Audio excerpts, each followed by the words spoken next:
Өнөөдөр юуны өмнө шинэ Иерусалимийн өдрийн арга хэмжээ зохион байгуулах боломж олгосон Илхэн бурхан, эцэг бурхан их бурхандаа талархал, яруу алтар өргөж байна.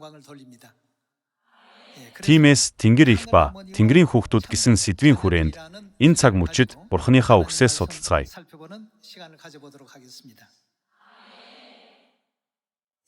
Бурхан хүн төрөлхтөнд Тэнгэрийн зүй тогтлын талаар зааж сурахыг хүсдэг. Тийм ч учраас Тэнгэрт байгаа зүйлийн хуулбар сүудэр болгон дэлхий дээрх алив тогтолцоог бий болгосон.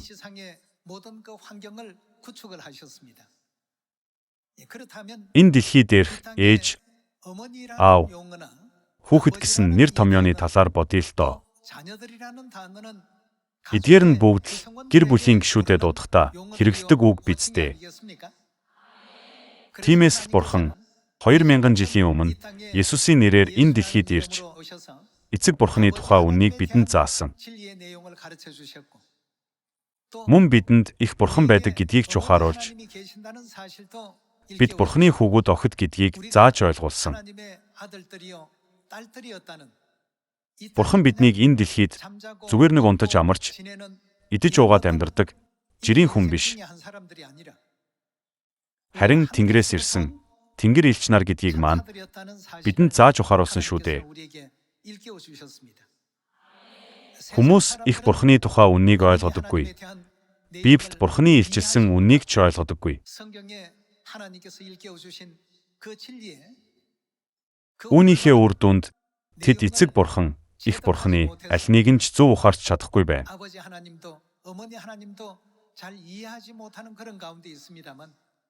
Тэнгэрийн хүүхдүүд бид хэрэв бидэнд их Бурхан байгаагүй бол бид Бурханы хүүхдүүд гэж дуудагдах байсан уу гэдгээ энэ өдөр дахин нэг тунгаан бодох хэрэгтэй.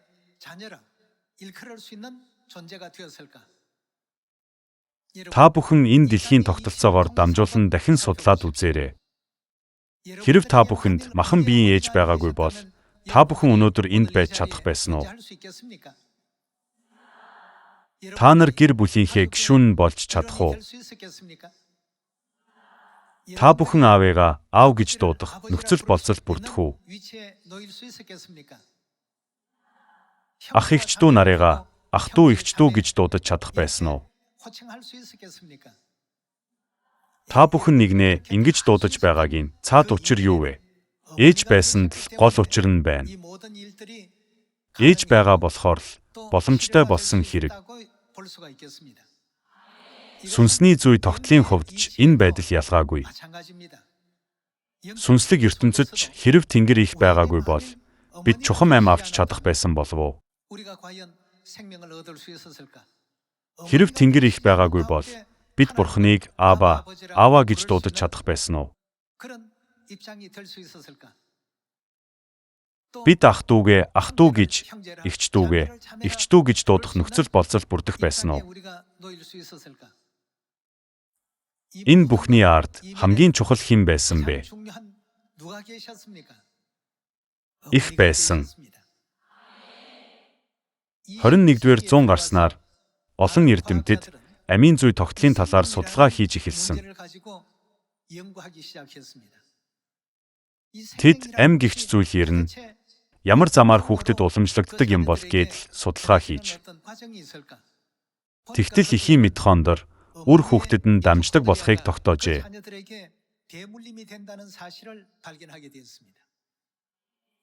Эцгийн митохондрийн ген хүүхдэд уламжлагддаггүй юм байна. Эхийн митохондор амийн ген үр хүүхдүүдэд нь уламжлагдсанаар хүүхэд амьтай болж энэ дэлхий дээр нэгэн бие хүний хувьяар ажиллаж амьдрах чадвартай амьд оршихуй болдог гэдгийг биологч эрдэмтэд олж илрүүлсэн байгаа юм.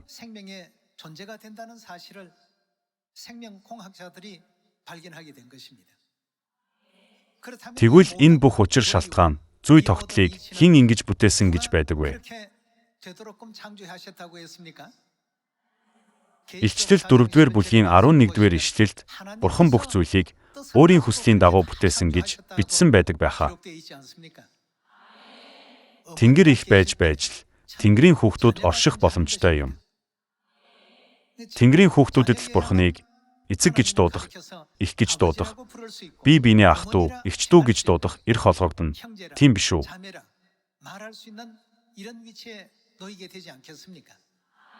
Тиймээс өнөөдөр та бид хэн Тэнгэрийн хүүхэд вэ? Хэн Бурхны хүүхэд вэ гэдгийг сайтар бодох шаардлагатай юм.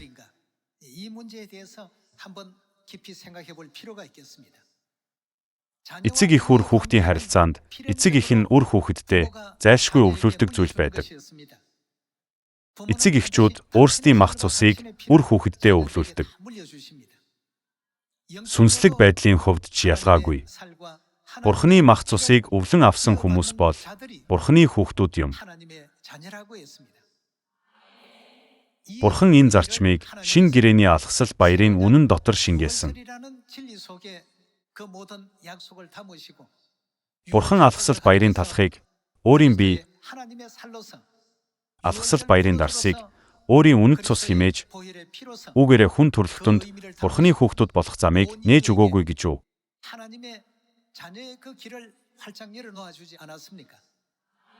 Амийн үнэн алгасал баярт итгэж, Шинэ гэрээний үннийг бидэнд тунхагласан ан сан хүн Христ болон Шинэ Иерусалим Тэнгэр эхийг хүлээн авсан хэн бүхэнд Тэнгэрийн хүүхэд болох эрх олгогдно гэж амласан байдаг, тийм үү?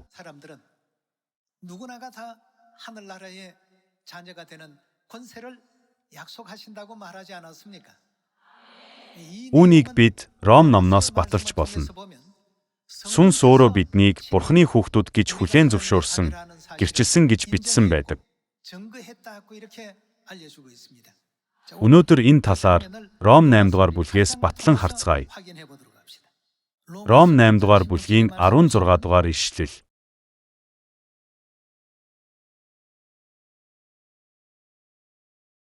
Биднийг хэн гэдгийг гэрчилсэн гэсэн байна.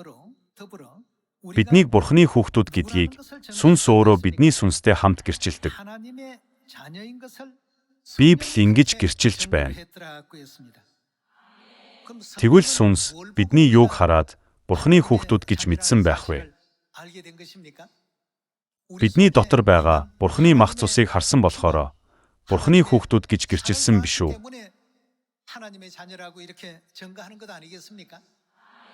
Өөрөөр хэлбэл Шинэ гэрээний алгасал баярын талх, алгасал баярын дарс, эцэг Бурханд итгэх итгэл, их Бурханд итгэх итгэлээр дамжуулан сүнс биднийг Бурхны хүүхдүүд гэдгийг гэрчилсэн.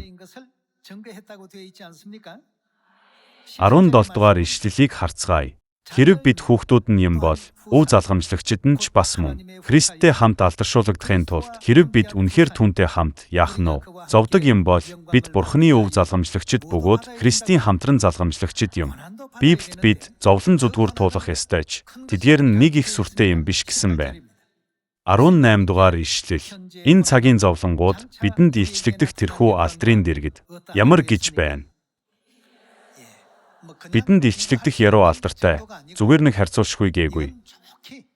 Бүр юу ч биш гэж бичсэн байна.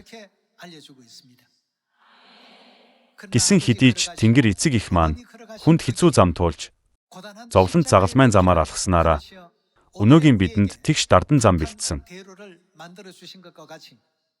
Үүн шиг бид ч бас хожим араас ирэх Сионы ах эгчдүү нарынхаа төлөө, тэднийхээ төлөө тэднээс арай илүү хүнд загалмаа өөрч тэдэнд зам нээж өгөх чадвартай байх ёстой гэж бодогдно.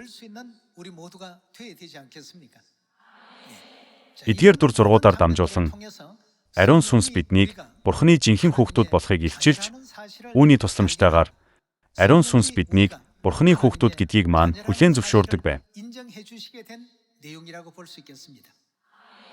Энэ дэлхий дээр 8 тэрбум хүн амьдарч байна. Тэд бүгд Бурхны хүүхдүүд үү? Бурхны хүүхдүүдэд тодорхой онцлог байдаг. Тэдний дотор Бурхны мах, Бурхны үнэт цус байх ёстой. Бурхны мах цусал байхаас гадна Бурхны өөрөө хийсэн гэрээ бий. Эдгээр онцлог бидэнд байгаа учраас та бид өнөөдөр энд Тэнгэр эцэгээ эцэг гэж дуудаж, Тэнгэр ихээ их гэж дуудаж, ах дүүгээ ах дүү гэж, эгч дүүгээ эгч дүү гэж дуудаж байгаа юм. Хэрэв бидэнд их байгаагүйсэн бол бид хизээч Бурхны хүүхдүүд болж чадахгүй. Яагаад тэр вэ? Их байхгүй бол юу байхгүй вэ? Ам байхгүй шүү дээ. Амьтаа болж чадаагүй юм чинь яаж Бурхныг эцэг гэж, ах дүүгээ ах дүү гэж, эгч дүүгээ эгч дүү гэж дуудах болж байна. Тийм учраас л их энэ дэлхий дээр ирсэн бүх хүний хувьд туйлын чухал, гүн утга учиртай үйл явдал юм.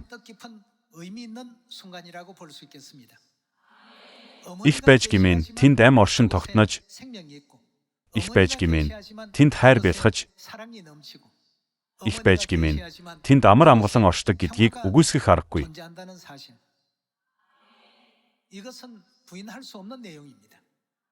Библи болон иш үзүүлэгчид ингэж гэрчилсэн үү? Тэд бүгд гэрчилсэн. Их энэ дэлхийд ирж байж л хамгийн дорой нь хүчрхэг үндэстэн болно. Их ирж байж л хамгийн өчүүхэн нь мянга болно.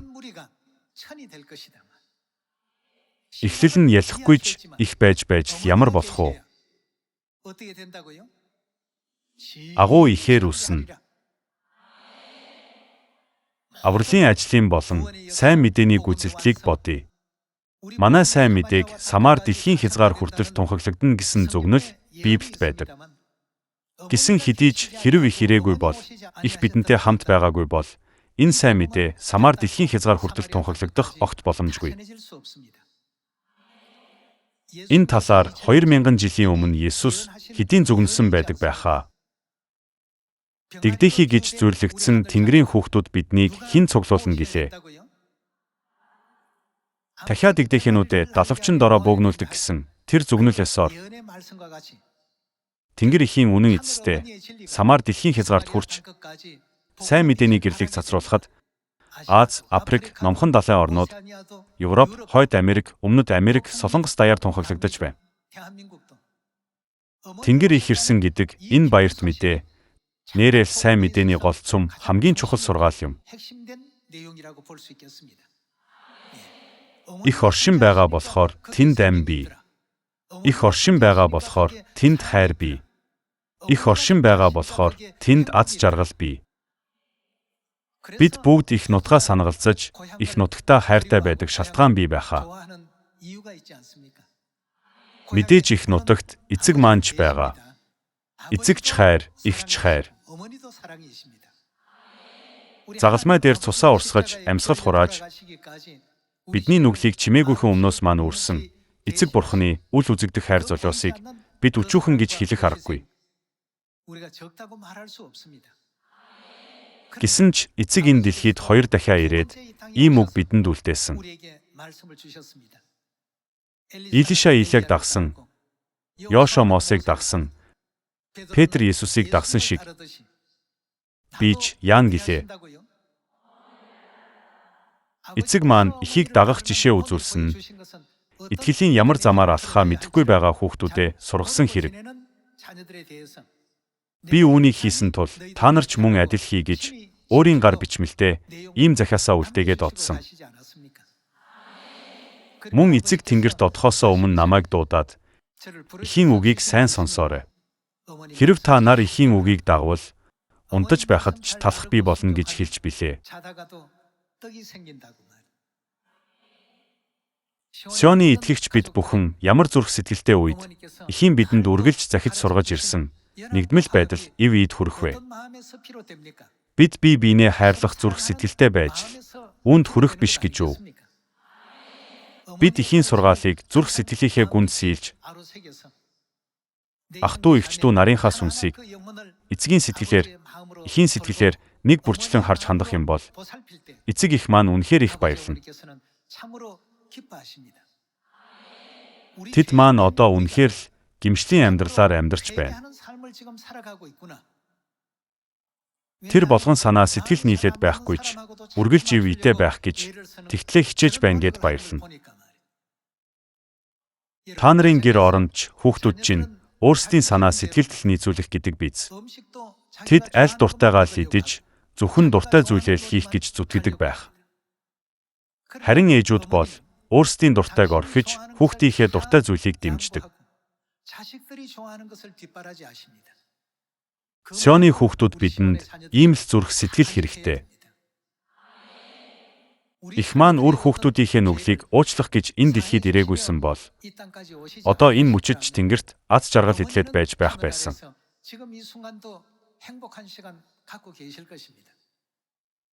Гэтэл одоо энэ дэлхий дээр ирчихсэн махан бие химээх асар дотор хүүхдүүд бидний асарч тойлон араас тусалж дэмжсээр байна. Бурхны үг ойлгоогүйгээсээ болж хүүхдүүд нь итгэлээр унах вий, сүнсээр өсөж төлөвшөхгүй байх вий гэж санаа зовно. Тэгээд л их маань үдийн насан дээрэж хүүхдүүдийнхээ төлөө өвдөг бохирон сууж, тоолж барамгүй их цаг хугацааг залбирч өнгөрөөдөг юм. Энэ бүх зүйлийг тунгаан бодож, эцэг эхээсээ ямар их хайр хүртээд байгаагаа ухаарсан хүүхдүүдийнхээ хувьд Сионы гэр бүлүүдтэйгээ ямар нэг зүйл хуваалцаж сурах учиртай бид. Бурхан бидэнд ийм боломж олгосон нь тэнгэрт нүгэл хийлгсэн, нүгэлт мөн чанараас минь салахын төлөө. Ингэж л биднийг өөр хооронд нь цэвэршүүлэн, өнгөлж зүлгэн, уус эвгүй өнгөлөг чулуу шиг засаж тэгшлэн, эцэст нь Бурханы мэлмид үзэсгэлэнтэй гэрэл цацарсан тэнгэрийн хүүхдийн түрхтэй болгоно, дахин төрүүлэх гэсэн юм. Үүнийг л Бурхан биднээс хүсээгүй гэж үү? Бурхан бол хайр. Биднийг ч мөн хайр болон дээрээс төрөөсэй гэж хүсдэг. Тэгж байж л бид тэнгэрт үйлдсэн бүх гим нүгэл алдаа буруугаасаа ангижирч эцэг ихээ дуурайсан Бурханы хүүхдүүд болон дахин төрөх юм.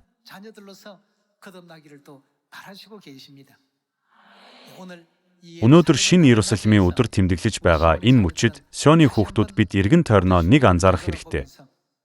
Ах トゥ эгч дүүгийнхээ сүнсийг чинхүү сэтгэлээр хамгаалж санаа тавьж байна уу? Тэднийг Тэнгэрийн хаанчлалд хөтлөхийн төлөө хүчин зүтгэл гаргаж байна уу гэдгээ эргцүүлэн тунгаах цаг болжээ. Цаашлаад энэ хашаанд хараахан орж ирээгүй байгаа ах トゥ эгч дүү нараа олохын тулд бид ямар их хүчин чармайлт гаргаж байгаагаа бодох цаг бидэнд хэрэгтэй. Бидэнд Тэнгэр их бий. Их хаан байна, тэнд хайр оршино. Их хаан байна, тэнд чинхүү зүтгэл золиос байна. Бас бусдын төлөөх үйлчлэл байна. Их хаан байна, тэнд аз жаргал цэцэглэнэ. Тэр л газар нь Бурханы сүм, Сион маань биздээ. Алдагдсан бүх ах トゥ эгч дүүгээ Бурханы сүм рүү хурдхан эргүүлэх үүднээс бид бүхэн Исая 62 дугаар бүлэгт гарч байгаа зүгнэлээсоор Иерусалимын яруу алдрыг дэлхий даяар яах ёстой билээ?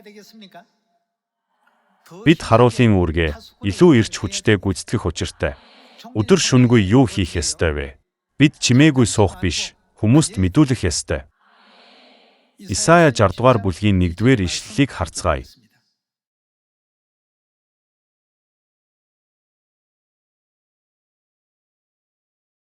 Жардугаар бүлгийн 1-р ишлэл. Бос гэрэлт. Учир нь гэрэл чинь ирж, эзний алтар чиний дээр мандаж байна. Үзэгтэн газрыг харанхуй, хүмүүсийг гүн харанхуй бүрхэнэ. Гэвч эзэн чиний дээр мандаж, алтар нь чиний дээр үзэгдэнэ. Үндэстнүүд гэрэл рүү чинь, хаад мандах туяа руу чинь ирнэ. 3 дугаар ишлэл дэх гэрэл чинь гэсэн нь Иерусалимын гэрлийг хэлж байна. 4-р ишлэлийг харцгаая. Хараага өргөн иргэн тойрноо харагтун. Тэд бүгд цуглан яаж байна вэ? Чам дээр ирж байна. Тэд бүгд хамтдаа цугларч Иерусалим тэнгэр их рүү ирнэ гэсэн байна.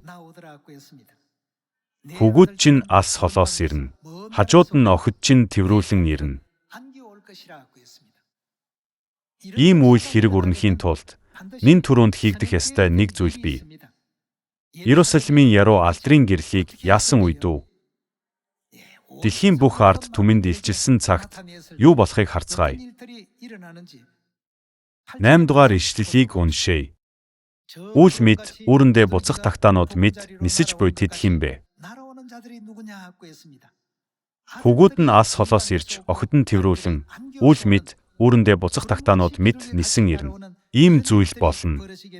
12 дугаар ишлэл рүү очие. Чамд үйлчлэхгүй байх үндэстэн хаанчлалууд сүнэн. Тийм үндэстнүүд бүрмөсөн устгагдана. Иерусалимын яруу алдрын гэрэл туссан ч Иерусалимын гэрэл рүү ирэхээс татгалцсан бүх хүнийг Бурхан устгах болно гэж зүгнэсэн байна. 14-р ишлэлийг харцгаая. Чамайг зовоогчдын хүүгүүд чамд мэхийн ирж, чамайг жигшигч бүхэн хүлийн чинь уланд хүртэл доор мэхийн. Тэд чамайг эзний хот, Израилийн ариун нэгний Сион гэж нэрлэнэ. Тэнгэр ихийг зовоож, гүтгэж, саад хийж байсан хорон муучуулч хүртэл түүний өмнө ирж өвдөг сүгдэн мэхийн. Түүнийг жигшигч бүхэн хөлийнх нь уланд хүртэл доор мэхийн. Түүнийг эзний хот, Израилийн ариун нэгний Сион гэж нэрлэх болно гэж бичигджээ. 20 дугаар ишлэл рүү очие. Хойшид нар чинь шингэхгүй, сар чинь хавиргалахгүй. Учир нь эзэн чиний үрдийн гэрэл болж, гашуудлын чинь өдрүүд яах вэ? Төгсөн. Тэнгэр ихийн туулна гэж зүгнэсэн гашуудлын өдрүүд одоо ерэн төгсөх тийшээгээ хандаж байна. 21-р ишлэл. Намайг алдаршуулахын тулд миний тарьсан мөчр, мутрын минь бүтээл болох чиний ард түмэн бүгд зүвт болж газрыг мөнхөд эзэмшин. Хамгийн өчүүхэн нь яан гэсэн бэ? Тэд мянга болж хамгийн дорой нь хүчрэхэг үндэстэн болно. Эзэн бие цагт нь яарвчлуулах болно. Энэ бүх үйл хэргийн төлөө Сионы бүх хүүхэд нь Тэнгэр Иерусалим ихийн яруу алдрыг Самар дэлхийн хязгаар хүртэл дууга өргөн тунхаглах учиртай юм.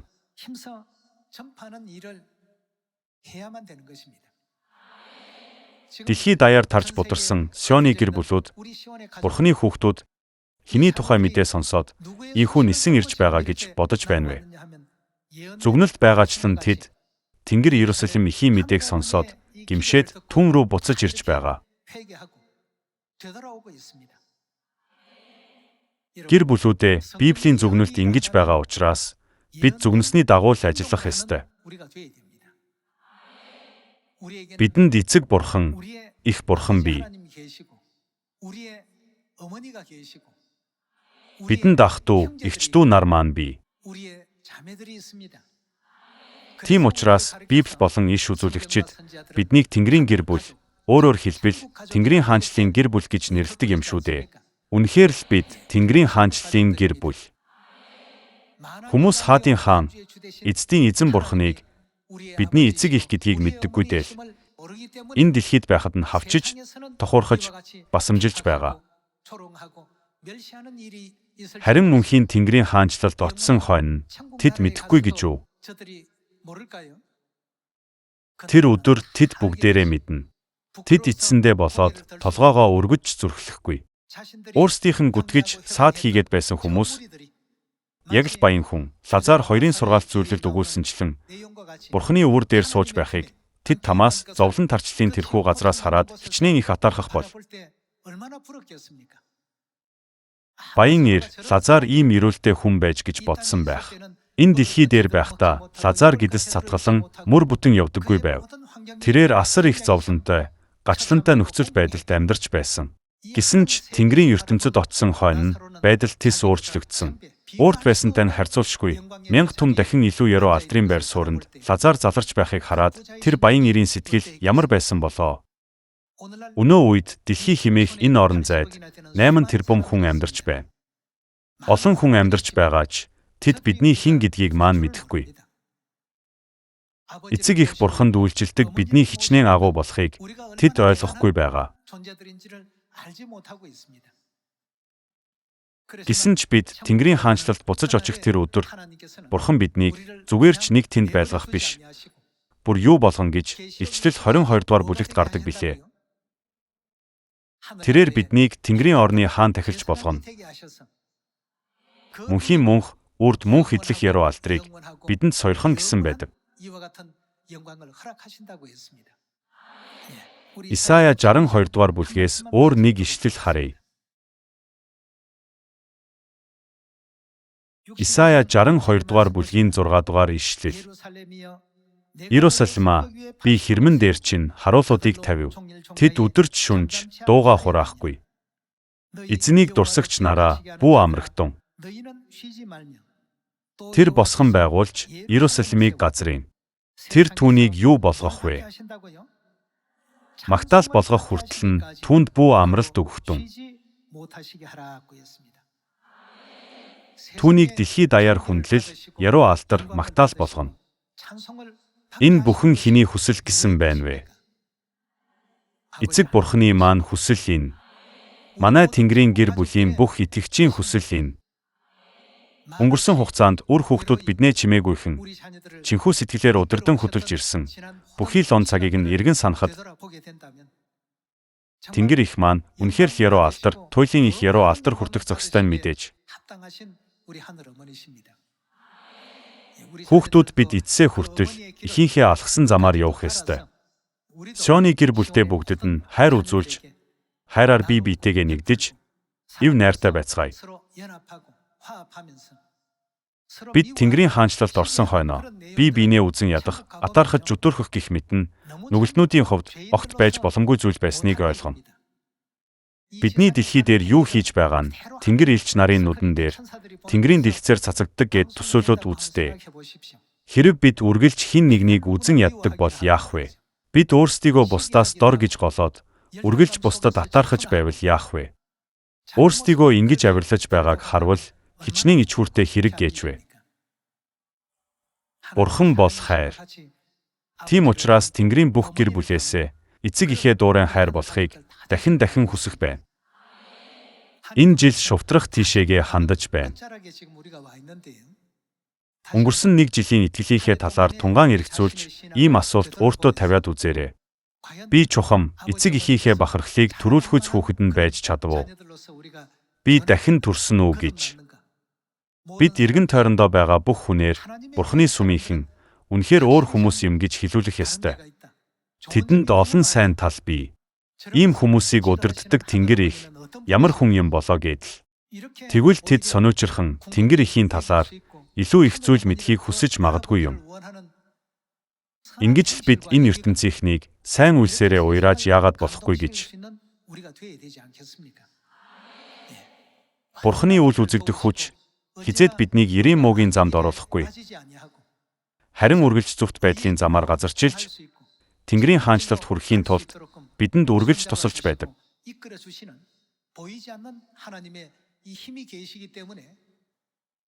Тийм ч учраас Солонгос болон дэлхий дахинд үе олон сүм байдагч. Бид эцэг эхийн хүсэж буй үннийг ивэлтэйгээр хүргэж, улс нийгмээ илүү сайн сайхан болгон өөрчилж, харанхуй ертөнцийг гэрлийн ертөнц болгож байгаа.